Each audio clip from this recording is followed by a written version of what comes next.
Leemos de la siguiente manera y dice: no juzguéis para que no seáis juzgados, porque con el juicio con que juzguéis seréis juzgados, y con la medida con que midáis se os medirá.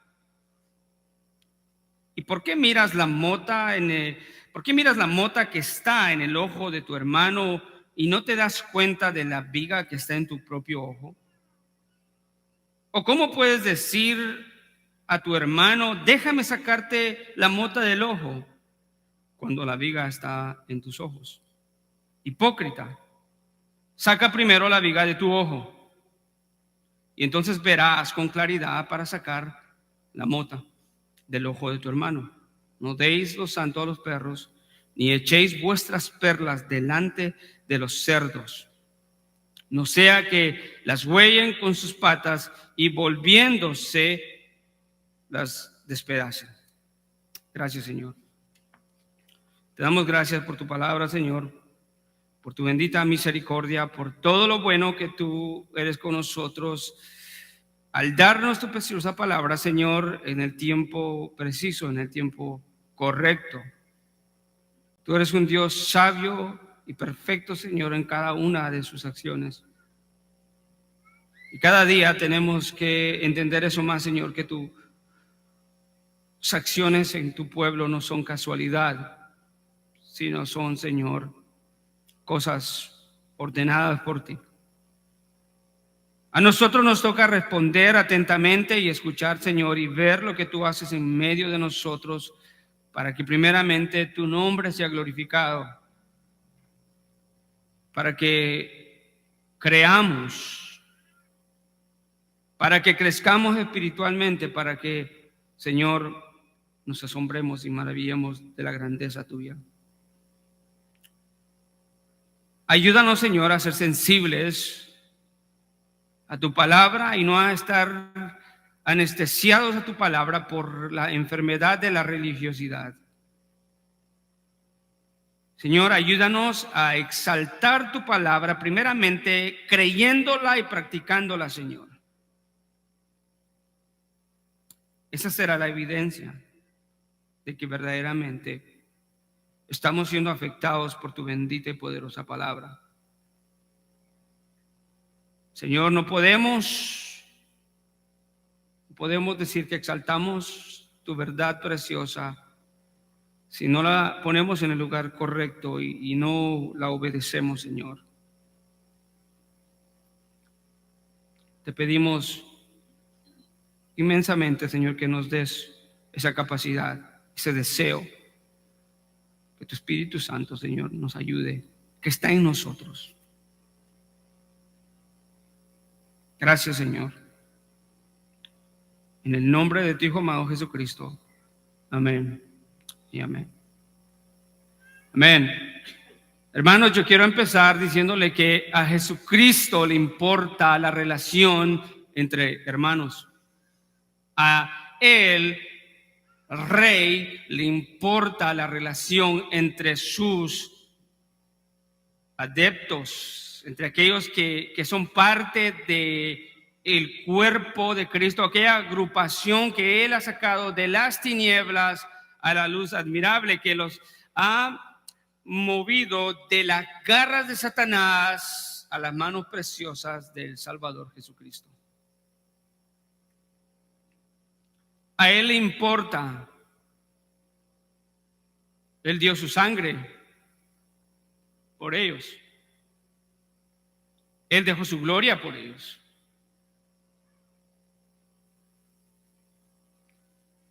Él los ha escogido desde la eternidad y ellos van a compartir una eternidad con Él. Y la idea equivocada de animosidad o de crítica entre hermanos es algo que no es bíblico. Y usted sabe que si hay algo que la Biblia no aprueba, le podemos decir con toda confianza antibíblico. Y de acuerdo a los textos que hemos leído, la crítica y el juicio a los hermanos es antibíblico.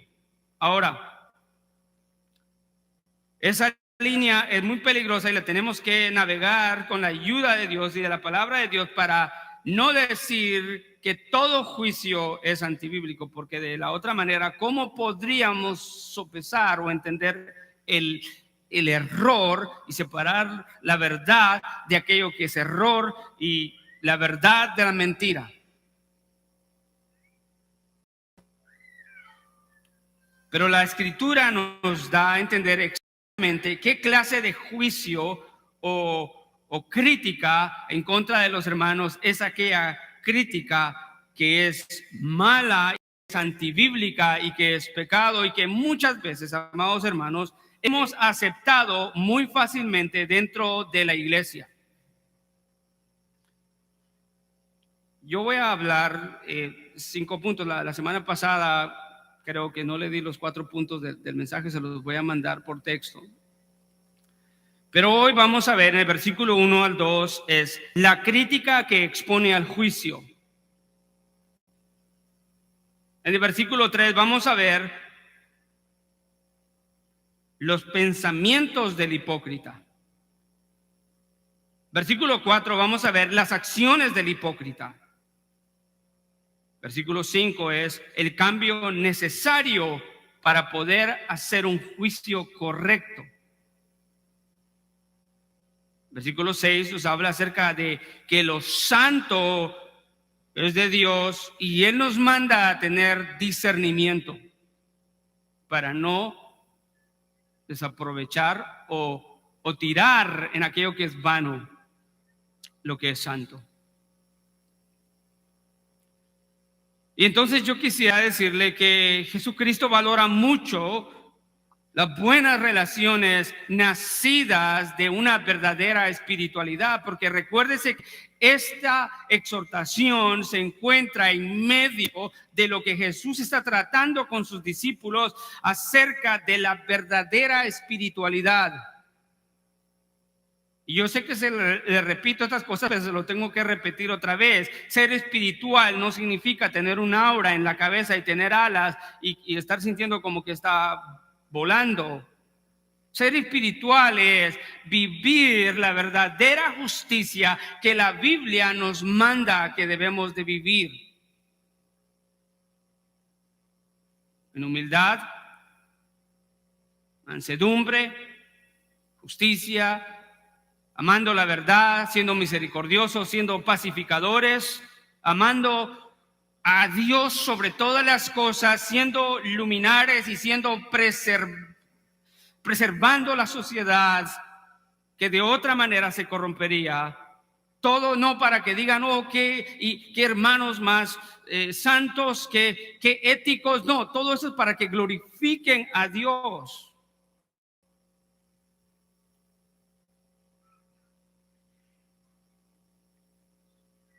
Por eso a Jesús le importa mucho las buenas relaciones entre hermanos y es específicamente fuerte en contra de la crítica no buena, sino aquí Él está asumiendo, Jesucristo cuando dio esta enseñanza estaba hablando de la crítica destructiva, de la crítica que imita a los fariseos, crítica que destruye, crítica que no va con ayudar, sino crítica que va con el propósito de destruir.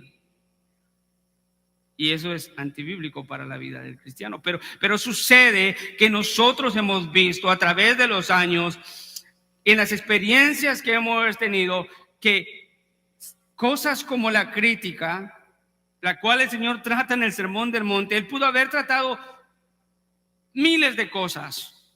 Sin embargo, Él trató la crítica entre hermanos por lo grave y por lo peligroso que es, porque aquel que critica con un juicio injusto, escuche, está diciendo, Dios, quítate de acá, yo sé cómo juzgar esto y yo me pongo en tu lugar.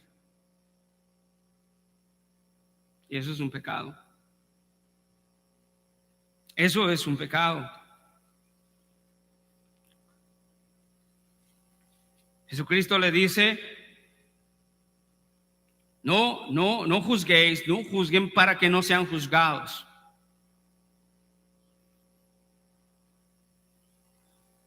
porque con el juicio que juzguéis seréis juzgados, y con la medida con que midáis se os medirá.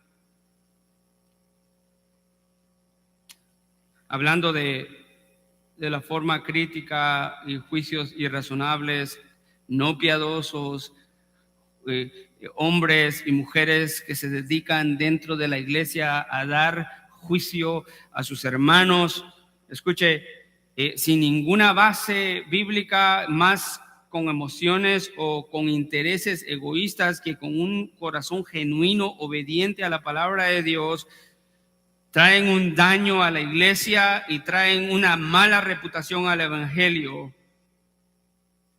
Y por eso la Biblia dice acá que serán expuestos al juicio. Ese no juzguéis es un imperativo y es un mandamiento, y dice: ni siquiera den lugar a iniciar en lo más mínimo un juicio en contra de los demás, para que no sean juzgados. Para que no sean juzgados, dice, se debe de entender como un pasivo divino, que es: vamos a ser juzgados, pero aquí no está hablando de que los que son injustos en sus juicios, en lo demás, que no están practicando la verdadera espiritualidad, van a ser juzgados por otros. Una manera de decirlo esto es: alguien que comete esta clase de injusticia o de crítica en contra del hermano y lo hace, no es otro hermano que dice: mira, yo lo voy a criticar a él también, y lo empieza a criticar. No está hablando a ser expuestos a esa clase de juicios de otro hombre, sino aquí está hablando de un pasivo divino. En otras palabras, dice: si tú juzgas de esta manera, sería otra forma de decirlo, tú vas a ser juzgado por Dios. Es Dios en el que últimamente debe estar nuestro enfoque. Lo que estoy haciendo es correcto, agrada a Dios. Esto es verdaderamente el reflejo de lo que debe de ser la vida espiritual. Ahora, me voy a detener un poco ahí y decir: hermano, hemos aceptado esto dentro de la iglesia, por decirlo así, como tan necesario y tan común como tener bancas en una iglesia o asientos. No entiendo eso, pastor. Bueno, nadie podía entrar a una iglesia y ver que esperen que se sienten en el suelo, ¿verdad? Entonces esperamos ver siempre bancas o sillas en una iglesia. De la misma manera, hemos aceptado esta clase de pecado y otro pecado dentro de la iglesia, y la respuesta que a veces tenemos: es que yo sé que así son todos en la iglesia.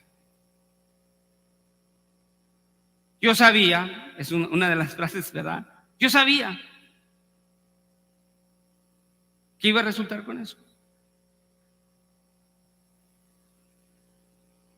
No, pues es que todos son así, todos son hipócritas, todos hacen lo mismo. Y una de las cosas que yo le decía a la iglesia cuando muy empezamos: hermanos, hemos sido inundados con conceptos e ideas de lo que la iglesia es o debe ser, que son falsas. Errores o pecados como la crítica vienen y destruyen la iglesia, destruyen la vida y hacen sufrir a aquellos por quienes Cristo ha pagado con su sangre.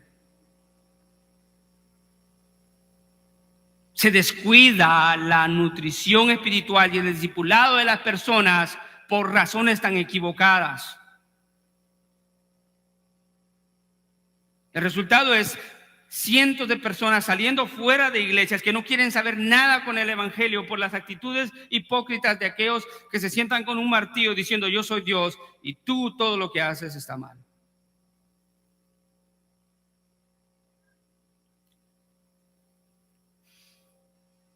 Eso debe de darnos un sentido de responsabilidad delante del Señor. No es que la palabra no nos manda aquí a hacer un juicio bueno. Aquí la idea es no practicar el juicio equivocado.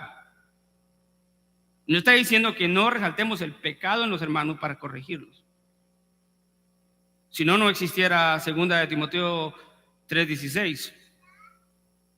Toda la escritura es inspirada por Dios y es útil para corregir, exhortar.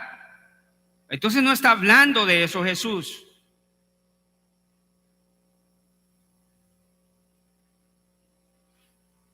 El problema es que a veces hacemos lo que Pablo exhorta a los romanos en Romanos 2:1-11, donde dice: no juzguen cuando ustedes mismos están haciendo lo mismo. Y quizás no estamos haciendo, la idea no es que estamos haciendo un pecado que alguien practica, un error,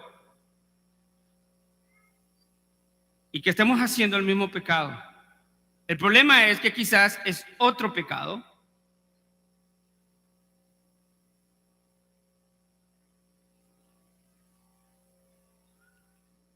Vamos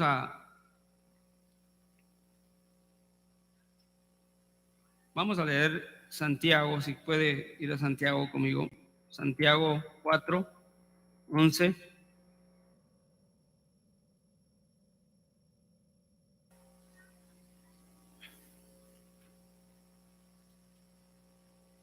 Hermanos, no habléis mal los unos de los otros. El que habla mal de su hermano o juzga a su hermano, habla mal de la ley y juzga a la ley. Pero si tú juzgas a la ley, no eres cumplidor de la ley, sino juez. Solo hay un dador de la ley que es poderoso para salvar y para destruir. Pero tú, ¿quién eres que juzgas a tu prójimo?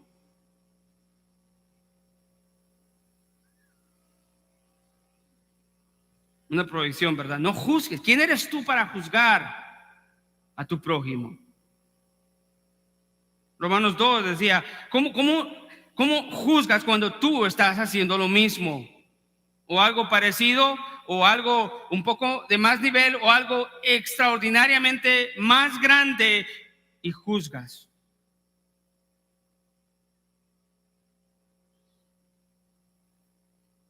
Sí podemos juzgar las cosas de los demás, podemos analizar sus actitudes en cuanto a la vida espiritual.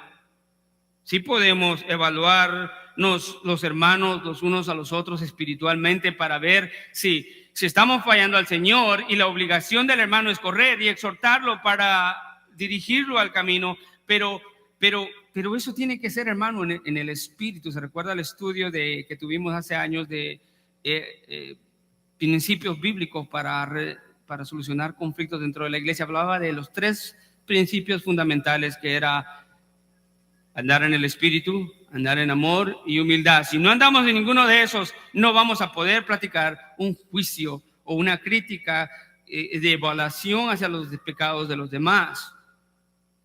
Seguramente aquella crítica que no se hace bajo la voluntad de Dios, escuche, va a volar cabezas. ¿Sí? Va a volar cabezas, va a destruir, pensando que está haciendo la obra de Dios. Religiosamente se puede llegar a pensar eso. Yo le voy a decir cuántos son sus pecados, y no ha volteado a ver el texto que estamos leyendo de Mateo. Es confrontativo. Está diciendo, hasta es algo ridículo ver eso, ¿no? De cómo es que el hombre necesita que lo traigan a esa posición para que le digan: ¿cómo puedes ver la pajita en el ojo de tu hermano y no puedes ver el gran tronco que tienes en tu ojo? Eso es imposible.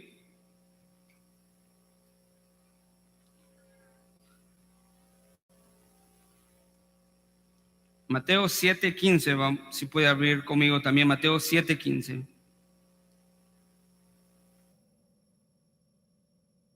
Aquí vemos un ejemplo de por qué sí debemos evaluar, y o sea que hay un juicio, una crítica que es válida, y es: cuidado de los falsos profetas que vienen a vosotros con vestidos de ovejas, pero por dentro son lobos rapaces. Por sus frutos los conoceréis. O sea, Dios está diciendo, tengan cuidado, no todo lo que es aparenta ser bien. Estos falsos profetas se presentaban predicando la verdad, pero no eran verdaderos, eran falsos. Pero quisiera decirle esto, por conveniencia humana o por razón principalmente del pecado, ese margen y esa división es muy difícil. ¿Sí? Porque podemos cometer errores. Hasta llamarle hereje a un hermano cuando no lo es. El margen de error ahí, la línea es muy delgada para hacer la voluntad de Dios y no hacer la voluntad de Dios. Necesitamos su palabra, humildad, y necesitamos la ayuda del Espíritu Santo para hacer la voluntad de Dios Padre. De lo contrario, vamos a hacer como dijo, no sé si él lo dijo, pero si no me perdonan, parece que fue Juan Calvino, que dijo que un hombre que es de esta manera, que critica y que tiene la doctrina, tiene todos los elementos correctos para entender la palabra de Dios, pero que no tiene el Espíritu Santo, es como un loco con una espada. Volando brazos y armas por todos lados. A Jesucristo le importa la relación entre sus hijos. Debemos de tener cuidado. Nosotros no somos Dios para decir quiénes son hijos y quiénes no. Por sus frutos los conoceréis, sí. Las evidencias que Dios mismo dará a través de la vida que ellos tendrán. Primera de Juan 4, 1 a 6.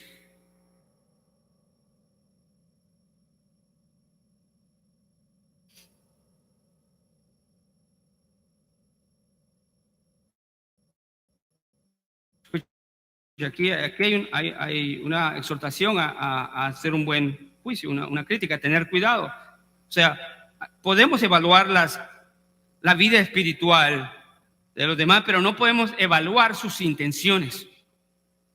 En nuestra boca como cristianos no debemos decir, yo sabía. Porque está diciendo, entonces tienes conocimiento pleno de lo que hay en el corazón de la persona. Dice, primera de Juan 4, 1 al 6, vamos a leer. Amados, no creáis a todo espíritu. Detente, analiza, evalúa que lo que te está diciendo es verdad o es mentira. Sino probad, ponedlos a prueba, pero no lo pongas a prueba en tu carne. Ponlos a prueba con la palabra de Dios, con un espíritu humilde, en amor. Esa es la forma bíblica de hacerlo. Sino probar los espíritus para ver si son de Dios o no, porque muchos falsos profetas han salido del mundo. Y curiosamente, donde Dios nos manda a tener esta cautela es en cuanto a los falsos profetas. En esto conocéis el Espíritu de Dios. Todo espíritu que confiesa que Jesucristo ha venido en la carne es de Dios.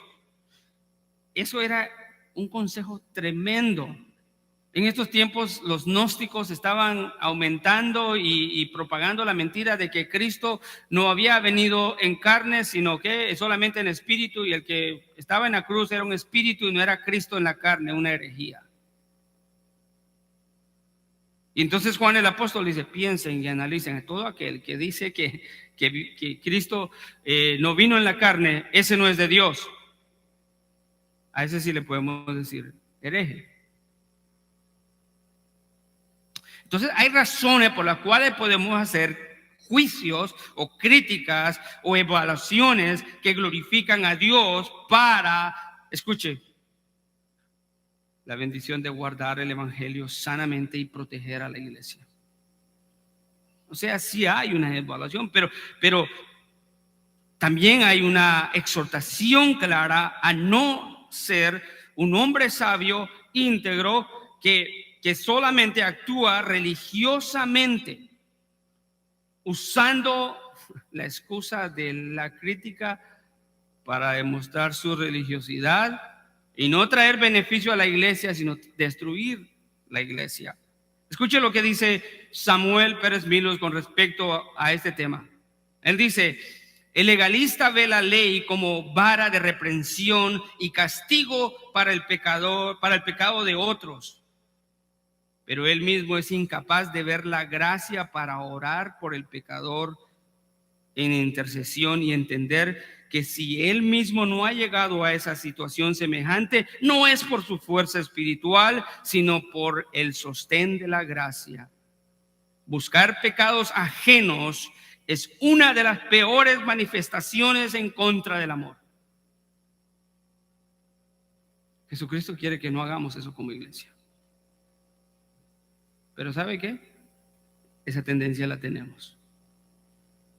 Por aceptación, por acomodación, ¿cómo es la palabra? Por asimilación o sensibilización, que nos hemos desensibilizado a lo que la Biblia nos demanda y hemos aceptado todo esto. Es fácil criticar. Dios sabe que estoy diciendo la verdad. Tenemos que tener cuidado cuando decimos eso. Es que el hermano lo merece. No, es que lo merece. Es que no le puedo decir otra cosa. Bueno, no, a Dios le importan las relaciones entre hermanos. Y sanciona muy fuerte el juicio que dice que caerá aquel que hace esa clase de juicio equivocado. No es el juicio de los hombres, porque dice que caeremos en el juicio de Dios mismo.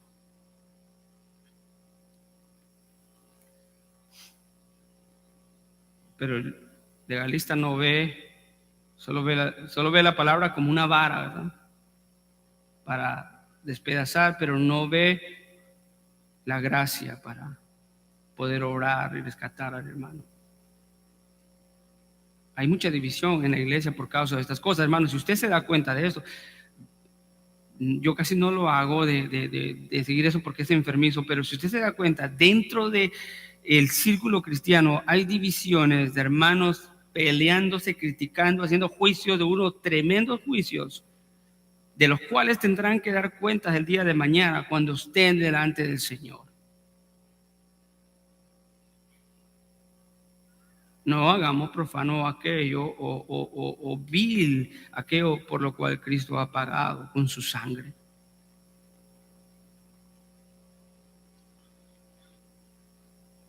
La religiosidad no nos deja ver eso. Y si usted estará de acuerdo, lo que el Señor nos ha venido hablando en Mateo, viene tratando con los miembros del reino en este instante, cuando Jesucristo se sentó en el Sermón del Monte para enseñar. Ellos todavía no tenían un concepto de lo que era la iglesia.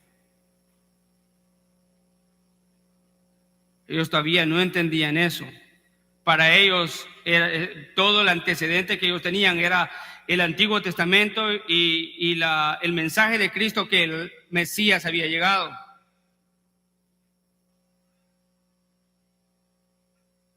Jesucristo estaba filtrando todo concepto equivocado implantado en la religión, porque los fariseos eran expertos en hipocresía, ¿verdad? Todos hemos visto eso. Mateo 23, hipócritas.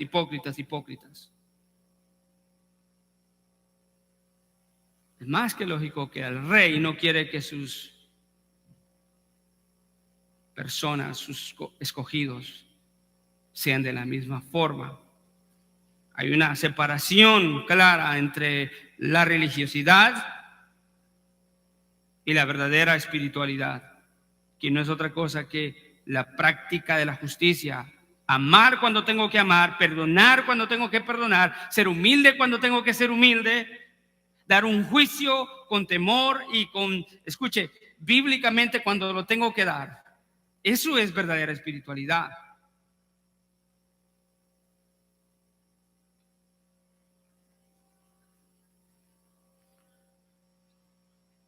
Los pensamientos del hipócrita. Miren el verso 3, ¿qué dice? Léale de Mateo 7. Vea cómo Jesús nos da un cuadro o una foto de los pensamientos del hipócrita. Y le dice, ¿y por qué miras? ¿Y por qué miras la mota que está en el ojo de tu hermano? Y no te das cuenta de la viga que está en tu propio ojo. Hay una hipérbole, ¿verdad? Para decirle, ¿sabes qué? Eso mota es como una pajita. No era, pues, algunos interpretan eso que es como una partícula, pero en realidad es una pajita, una astillita. Alguien le ha caído a mi hijo, parece que fue Elías, cuando tenía como 5 años, otro niño llegó, estaban jugando en un playground de madera, y el niño tocó así, y sin intención le pone la mano a mi hijo en la cara así, y le dejó una astilla. Y lo tuvimos que llevar a que se la sacaran, porque era pequeñita así, pero la tenía dentro y le inflamó el ojo y se le puso rojo de una manera, una astilla tan pequeña. Y Jesucristo está usando esa imagen y le está diciendo, ¿por qué ves la astilla pequeña en tu ojo? ¿Por qué miras? Pero eres incapaz de darte cuenta, no te das cuenta, escuche, de la viga que está en tu propio ojo. Esa viga se podía traducir de árbol. Básicamente, literalmente está diciendo, ¿cómo es que tú puedes ver la paja en el ojo de tu hermano, pero no te has dado cuenta del árbol que tienes sembrado acá? Hipocresía, conveniencia, desobediencia. Es la única razón por la cual podemos llegar ahí. Interesante que Jesús usa el ojo en esta ilustración. Dígame si no hay órgano más sensible en el ser humano que el ojo, ¿verdad? El ojo. Te cae una cosita y es imposible no notar que tienes acá una basura, una arenita, una piedra. El Hijo de Dios espiritualmente, cuando está mal, debe de estar tan sensibilizado como el ojo lo está cuando le cae una arenita. Pero el hipócrita dice, mira la pajita, y él tiene un gran árbol. Eso es hasta incomprensible, o sea, no le cabe un árbol aquí a una persona, pero imagínense, la idea es hipócrita. ¿Eres sensible al pecado de los demás, pero no eres sensible al pecado que tienes aquí? La confrontación es muy fuerte. ¿Por qué? Porque eso es lo que somos. Nosotros tendemos a hacer, esto no se lo está hablando a los incrédulos, se los está hablando a los creyentes. Y el lenguaje acá es, ¿por qué habla o ves eso en el ojo de tu hermano? Un creyente. Es un creyente. Pero aquí Jesús analiza y expone los pensamientos del hipócrita, porque el hipócrita mira y dice, mira ese pecado, mira lo que está haciendo, mira lo que está. Lo piensan. Algunos lo dejan en pensamiento y viven con esa inconformidad toda la vida. Diciendo, yo veo este pecado, veo que hacen esto, veo que no hacen esto, veo que están así, que están haciendo esto mal. No creo que le dije el título del mensaje, ¿verdad? El título del mensaje que creo que viene ahorita es, mira hacia adentro primero. Mira hacia adentro primero. El hecho de que el cristiano debe de sentirse irritado antes de decir un juicio en contra de los demás por sus propios pecados debe de ser una realidad tan grande o más todavía que cuando te entra una basura acá. ¿Podría vivir con una basura de trigo acá en el ojo toda tu vida? A menos de que estés dormido, completamente paralizada la cara. La única manera en que alguien puede vivir así, con sus pecados y criticando los pecados de otros hermanos, para que reciba el juicio, no es salvo, no tiene sensibilidad, no tiene el Espíritu Santo para hacerle ver su pecado primero. Sin embargo, hemos aceptado eso dentro de la iglesia. Y decimos, es que así son todas las iglesias, es que así son todos los hermanos. No. Así son todos algunos que dicen ser hermanos. Si su vida se caracteriza por solamente ese patrón y no hay nada de frutos, sino solamente obras, es algo no bíblico, no aceptable. La iglesia lo debe de rechazar. Hermano, debemos de rechazar estas cosas y pelear en contra de ellas fuertemente.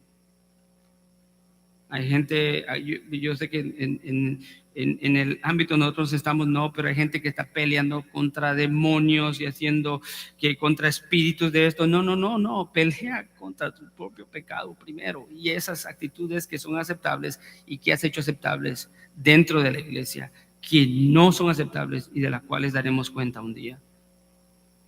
Jugando a la iglesia.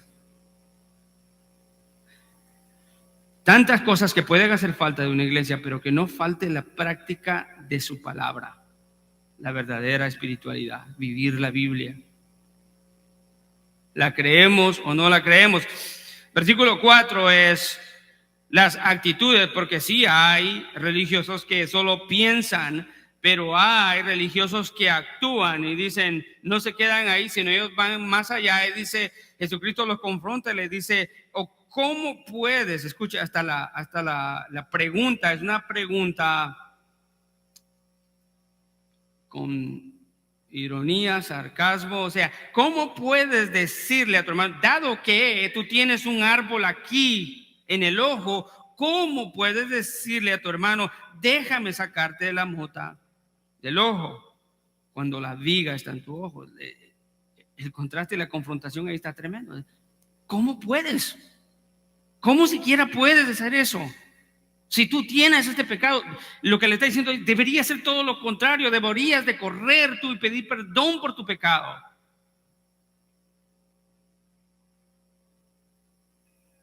La comparación le está diciendo, esto está aquí tan pequeño lo que tú te estás viendo, y cómo puedes ver y hacer eso. ¿Sabe cuál es el problema de nosotros? Los cristianos es que a veces pasamos la palabra del Señor por alto y muy rápido y no la creemos, y por eso pensamos que estos son textos meramente ilustrativos. Es una ilustración, pero en la práctica no lo hacemos. Eso no glorifica a Dios, eso no honra a Dios.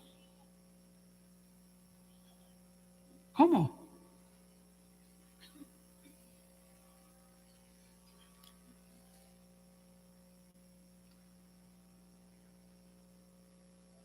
Eso fuera como que un hombre fuera adúltero, acostándose siempre con mujeres todos los días, todas las semanas, y que viniera y le dijera a su esposa, tú estás cometiendo el pecado de faltarme el respeto. Y así podemos practicar muchas cosas. Ver el pecado de otros, pero no el nuestro. Buscar pecados en los demás es una falta, escuche, de amor dentro de la iglesia, la cual Jesucristo prohíbe. Dice, no juzguéis, para que yo no los juzgue, en pocas palabras. Versículo 5, ¿cuál es el cambio necesario? El cambio necesario para el buen juicio es que cambie el hipócrita. Esto debe dar esperanza, porque le está diciendo hipócrita y le está diciendo saca, lo cual quiere decir que no todo está perdido. O sea, sí puede haber esas faltas dentro de la iglesia, y es lo primero que tenemos que hacer, que sí existen y que debemos arrepentirnos por ellas. No tomes el lugar de Dios, no tomes el lugar del Espíritu Santo, queriendo, en primer lugar, dar juicio a los demás injustamente, no el bueno. El bueno es otro tema, porque lo podemos hacer, pero injustamente, religiosamente, no tomemos el lugar de Dios como jueces, y al mismo tiempo no tomemos el lugar del Espíritu Santo, que es el que obra en los corazones. Jesucristo dice, hipócrita, saca primero la viga de tu ojo. Escuche, el lenguaje es bien claro y entonces verás con claridad para sacar la mota del ojo de tu hermano. No está diciendo ni siquiera que no hagamos juicio, sino está diciendo, si quieres sacar la mota o quieres exhortar a un hermano con su pecado, primero deja tu pecado. En otras palabras, para exhortar a un pecador, ¿verdad? A alguien que está fallando, yo no tengo que estar pecando.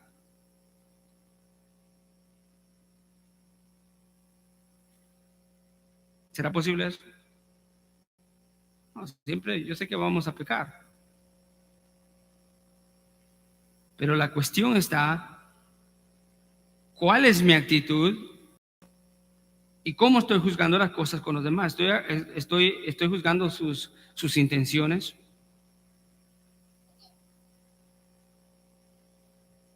No. Por lo menos yo debo de prepararme, ir con alguien y decir esto. Yo quiero tener autoridad y sentirme correcto. Escuche, de libertad para exhortar a alguien. Les doy un ejemplo de lo que quiero decir. ¿Usted cree que un hombre que está sumergido en pornografía puede venir otro hombre y exhortarle a que no vea pornografía? Primero, sería falso. Segundo, no tiene ni autoridad de por qué decirle a uno que deje algo de lo cual él mismo está siendo partícipe. Que no haga eso primero para que pueda venir a ayudar y que sea de ayuda, para que tenga claridad. No lo puede hacer solo porque, bueno, todos dicen que es malo y yo debo exhortarlo a él, pero en la vida él no lo ve. Jesucristo dice, hipócrita, saca primero la viga de tu ojo. Hay un proceso de dejar, arrepintiéndonos y dejar nuestro pecado, y entonces verás con claridad una condición mejor, más clara llegará, y el hombre podrá dar un buen juicio de esa manera. Pero otra manera de decir esto es,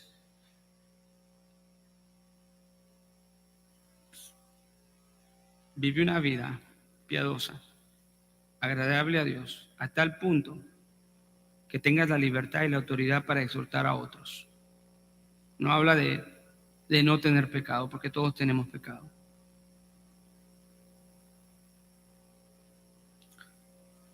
Una cosa es, escuche, luchar con nuestra vida y naturaleza pecaminosa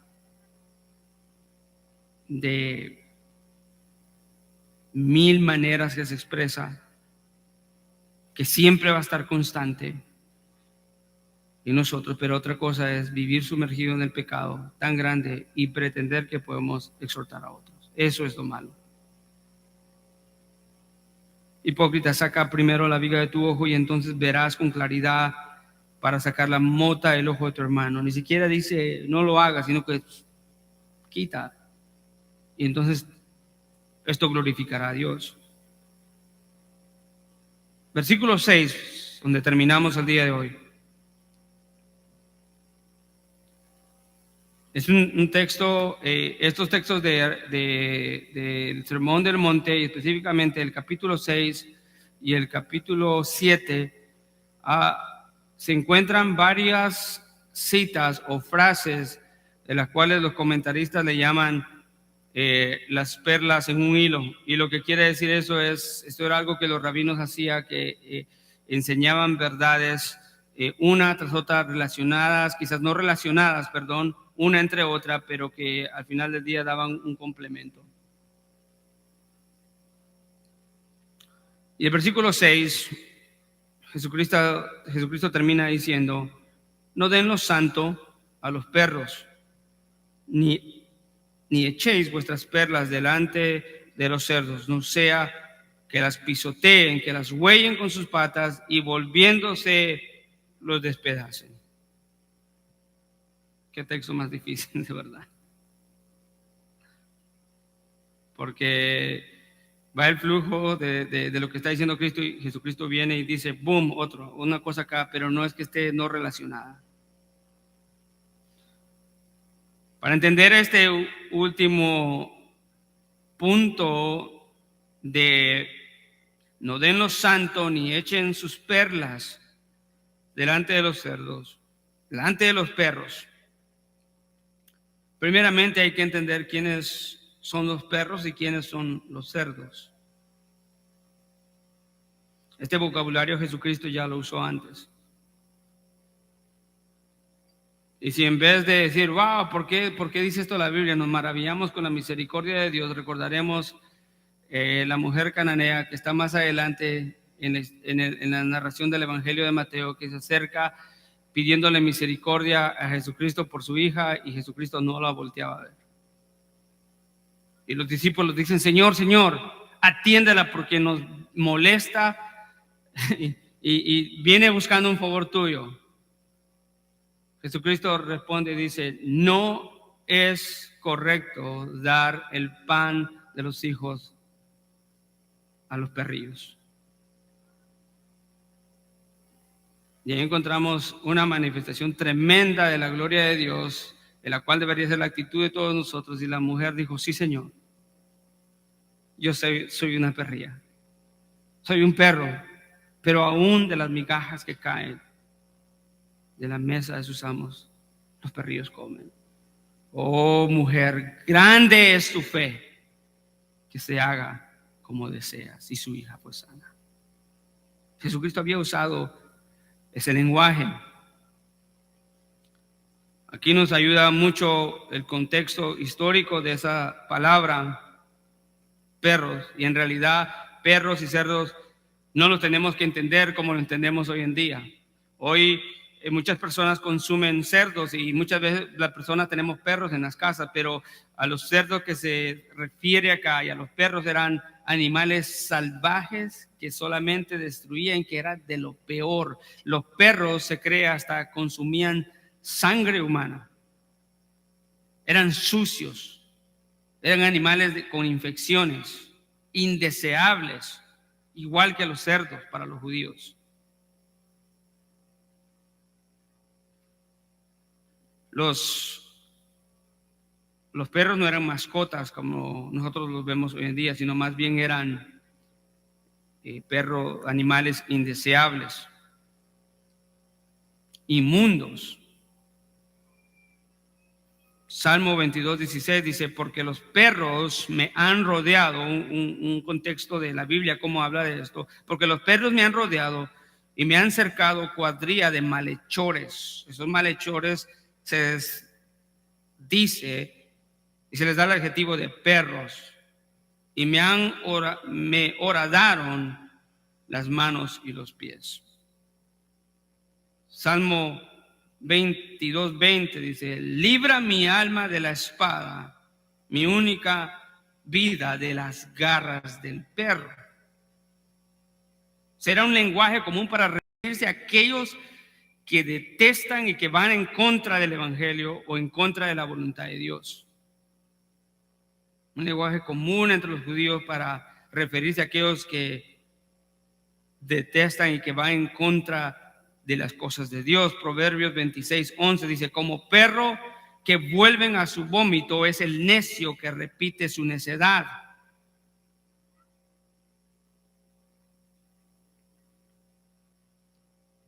Isaías 56:11 dice, y los perros son voraces, no se sacian, y ellos son pastores que no saben entender. Todos se han apartado por un camino, cada cual hasta lo último busca su propia ganancia. Y podemos dar más textos. Quizás un último, Isaías 66:3, donde dice, el que mata a un buey es como el que mata a un hombre, el que sacrifica un cordero como el que desnuca un perro, el que presenta ofrenda de cereal como el que ofrece sangre de perro. O sea, eran detestables, eran animales inmundos, no eran específicamente considerados algo con lo cual no se podía mezclar. Jesucristo viene y da la última advertencia, le dice, no den lo santo a los perros, ni echen vuestras perlas delante de los cerdos, no sea que las huellen con sus patas y volviéndose las pedacen. Busqué más de 8 a 10 comentaristas y todos llegan a esta conclusión. Aquí lo que el Señor está diciendo es cierto.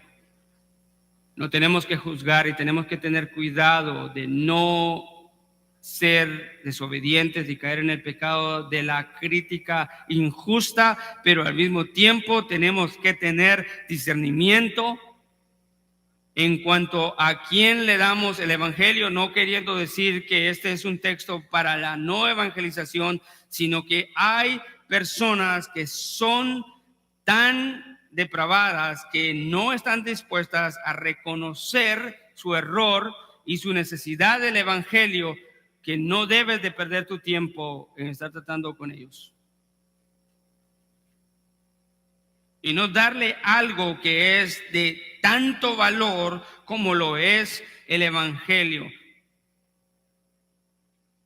Lo santo, de acuerdo al contexto, es todo aquello que Jesús viene hablando acerca del reino. Más adelante en el libro de Mateo se refiere al evangelio como la perla de gran valor, el mensaje de Cristo Jesús. Ahora no está diciendo que no den el evangelio, pero que hay personas, escuche, que son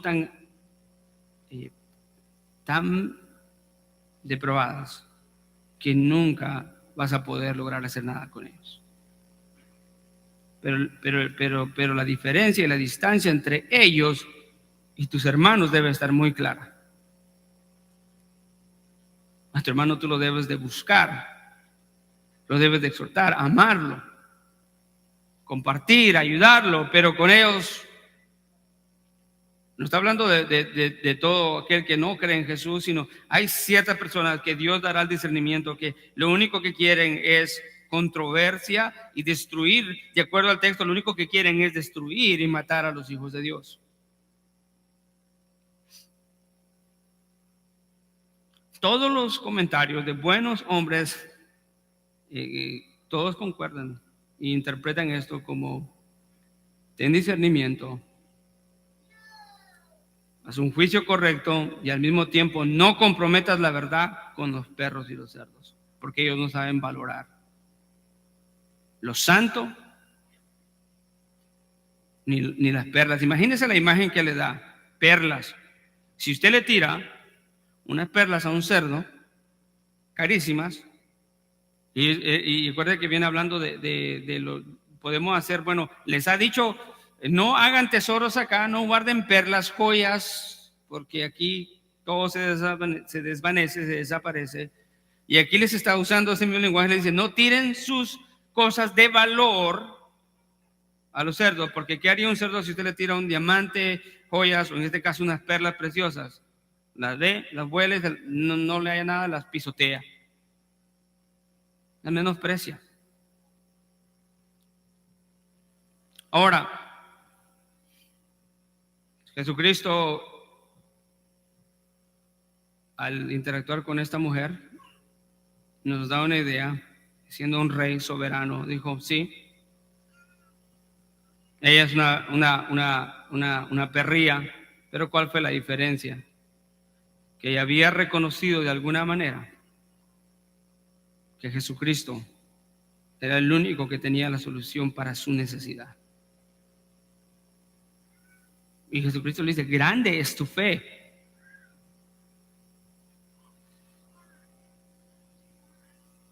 Una posible interpretación mía, porque se la voy a decir y al fin y al cabo es una interpretación mía nada más, no la tiene que agarrar, es de que cuando nosotros criticamos con una crítica injusta basada en la religiosidad a los hermanos, el mundo ve.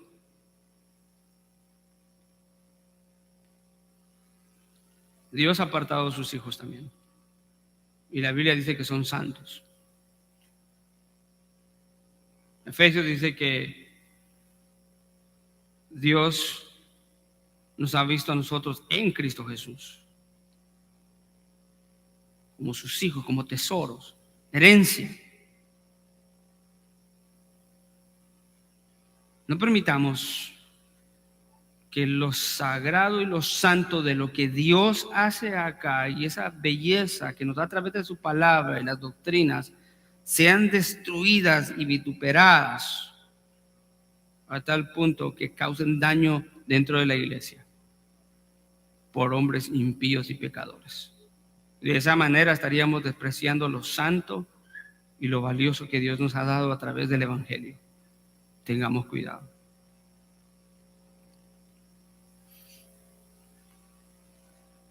Proverbios 9:8, con ese cierro. Proverbios 9:8.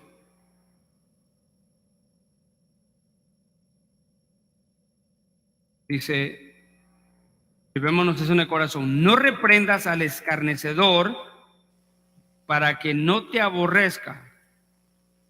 Reprende al sabio y te amará.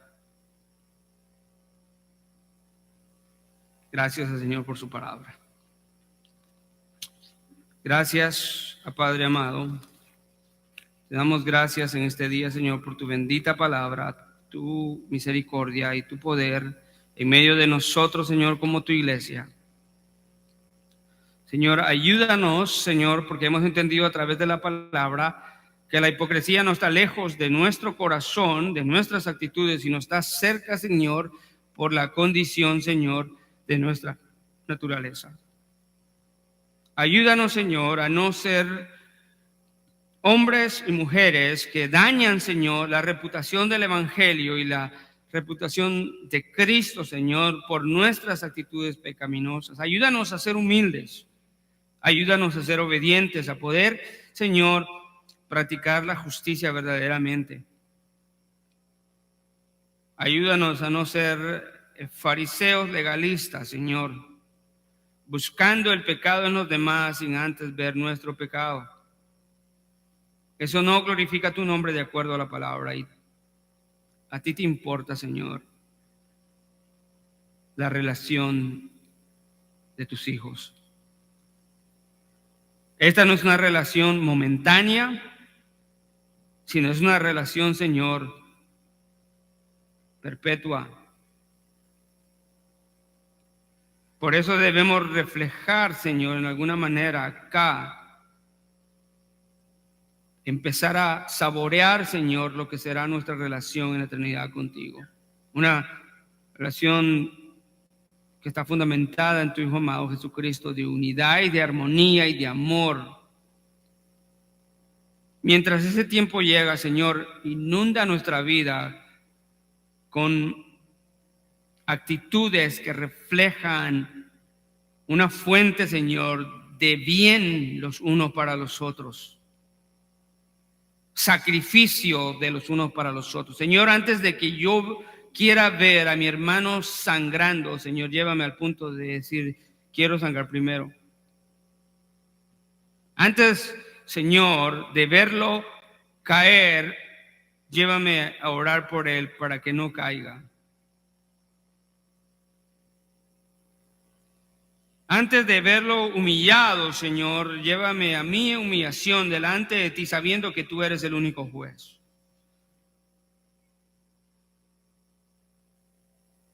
Ayúdame a no salir, Señor, de una conversación con un hermano e ir hablando de él mal en el camino. Mas ayúdame, Señor, a salir de la iglesia nunca hablando mal de los hermanos, sino hablando de la gloriosa palabra que está afectando mi vida. Gracias, Padre. Te pedimos en el nombre de Jesús. Amén.